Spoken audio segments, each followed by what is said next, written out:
सभी को नमस्कार, गुड मॉर्निंग। आज हम क्रिया पढ़ेंगे।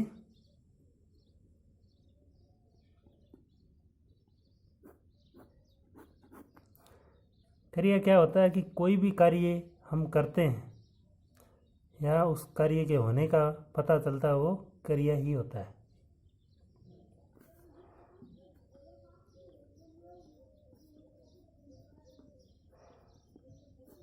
सबसे पहले इसकी परिभाषा लिखते हैं। क्रिया किसे कहते हैं कि जिस शब्द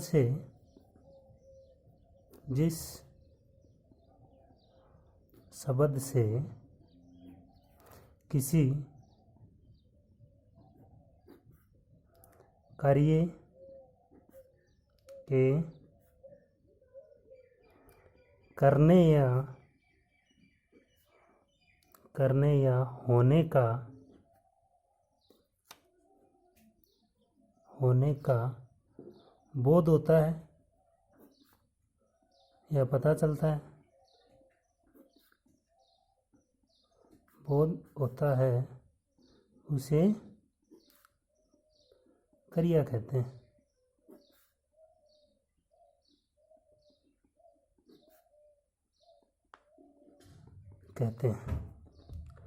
कि इसके अंदर क्या होता है कि कोई भी कार्य हो रहा है या कर रहे हैं, उसका बोध होता है, वो एक क्रिया है। क्रिया मतलब कोई काम को करना या होना। अब क्रिया है वो दो प्रकार की होती है।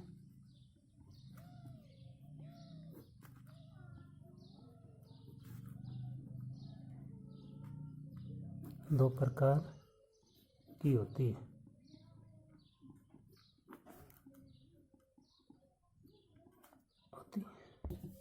कई बच्चे क्या है, इस क्रिया को क्रिया पढ़ते हैं,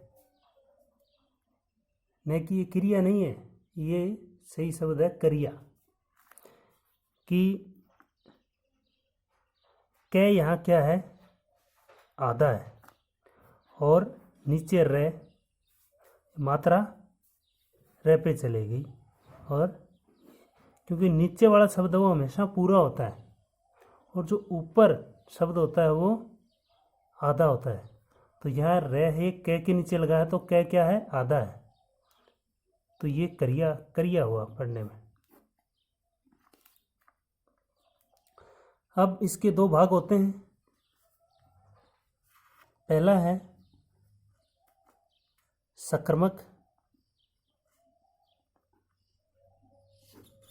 सकर्मक क्रिया, और दूसरा है आक्रमक क्रिया।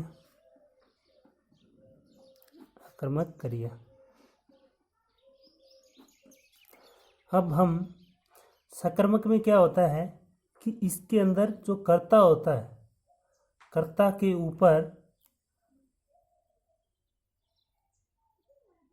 फल न पढ़ के इसका कर्म पे पड़ता है।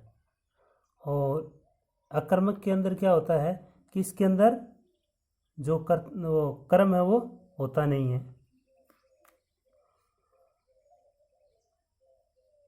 अब हम सबसे पहले सकर्मक क्रिया को पढ़ेंगे।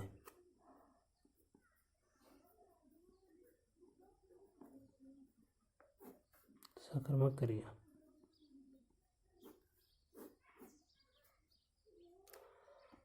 कि कोई भी जो जब क्रिया का फल है वो कर्ता पे न पढ़ के कर्म पर पड़ता है, तो वहाँ सकर्मक क्रिया होती है।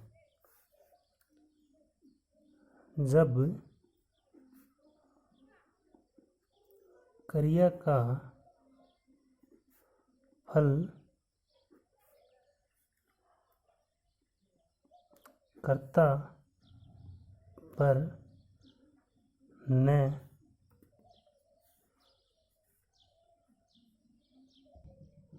पढ़कर कर्म पर पड़ता है, कर्म पर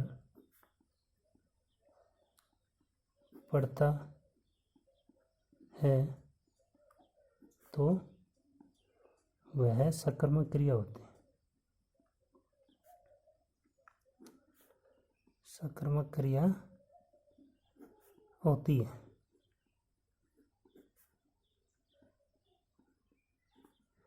जैसे कि सकर्मक क्रिया में क्या होता है कि जो क्रिया का फल है वो कर्ता पर नहीं पड़ता है, इसके अंदर कर्म पर पड़ता है। जैसे मोहन पुस्तक पढ़ता है। मोहन पुस्तक पढ़ता है, तो मोहन यहाँ क्या है? कर्ता है। पुस्तक कर्म है और पढ़ता है ये क्रिया है। तो इसमें क्या है कि मोहन पुस्तक पढ़ता है, तो यहाँ फल कहाँ पे, दबाव कहाँ पड़ रहा है? पुस्तक पर। मोहन पुस्तक पढ़ता है, तो यहाँ इसके अंदर कर्म क्या है? पुस्तक है। अब एक और उदाहरण ले लेते हैं इसी प्रकार से।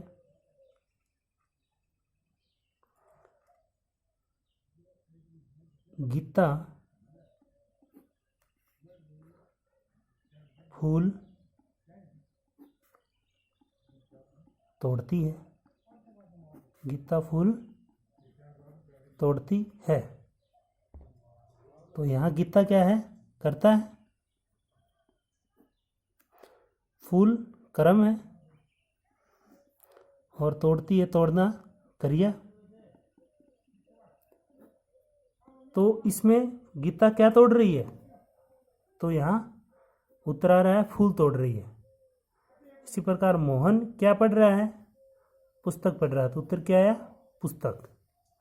तो ये सब सकर्मक क्रिया के अंदर आते हैं। अब दूसरा है अकर्मक क्रिया।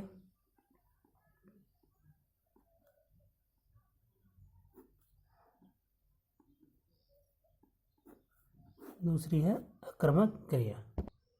कि अकर्मक क्रिया में क्या होता है कि इसके अंदर जो क्रिया का फल है वो क्रिया का फल कर्ता पर ही पड़ता है, क्योंकि इसमें जो कर्म होता है वो नहीं होता है।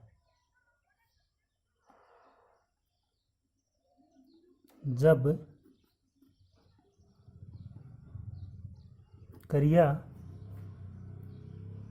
का फल केवल कर्ता पर पड़ता है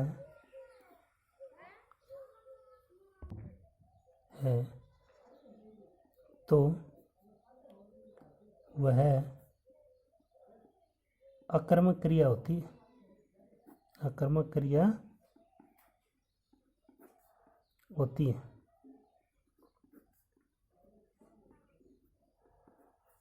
है। जैसे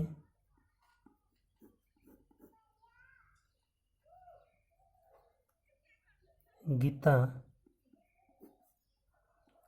रोती है। गीता रोती है, तो गीता यहाँ क्या है? कर्ता। रोती है, रोना क्या है? क्रिया। तो यहाँ जो क्रिया का फल है ये कहाँ पड़ रहा है? किस पे? गीता पर। करता है ना।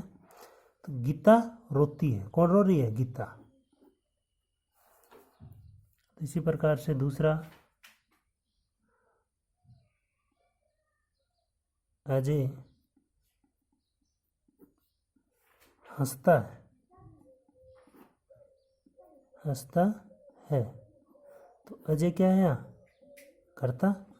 और हंसना है, हंसता है क्रिया। तो कौन हंस रहा है? करता। अजय हंस रहा है, तो यहाँ फल किस पे पड़ा? कर्ता पर पड़ रहा है। तो ये इस आक्रामक क्रिया है। धन्यवाद।